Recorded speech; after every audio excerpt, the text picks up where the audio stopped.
এই ছোট্ট কারখানাটার ভেতর দিন-রাত বাজে শুধু একটাই শব্দ, বাঁচার যুদ্ধের শব্দ।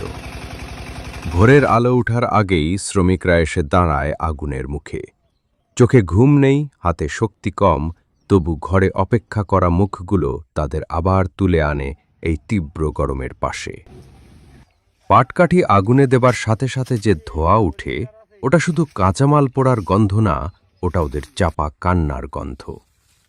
মুখে কাপড় বেঁধে কাজ করলেও চোখটা টলে যায় মাঝে মাঝে, তবু থেমে থাকা চলে না, কারণ আজ কাজ থামলে বাড়িতে রাতের ভাত থেমে যাবে। পোড়া পাটকাঠি গুঁড়ো হয়ে যখন কালির রং নেয়, সে রংটা আসলে ওদের রক্ত, ঘাম, স্বপ্নের মিশ্রণ। প্রতিটা দানা যেন বলে, আমরা আছি, তাই পৃথিবী ছাপা হয়ে চলে।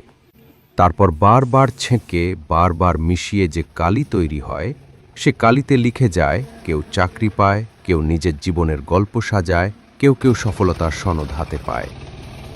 কিন্তু যার হাতের ঘামে এই কালি তৈরি, তার নাম থাকে না কোথাও। দিনের শেষে শ্রমিকরা যখন ধুলোমাখা জামা পরে বাড়ি ফেরে, তাদের আনন্দ খুব ছোট্ট। আজ মেয়ের পেন্সিলটা কিনতে পারবো, অথবা ছেলেটার হাসিটা কাল একটু জোরে ফুটবে। পাটকাঠি পুড়ে যায়, ভেঙে যায়, কিন্তু তার সৃষ্টি থাকে দীর্ঘদিন।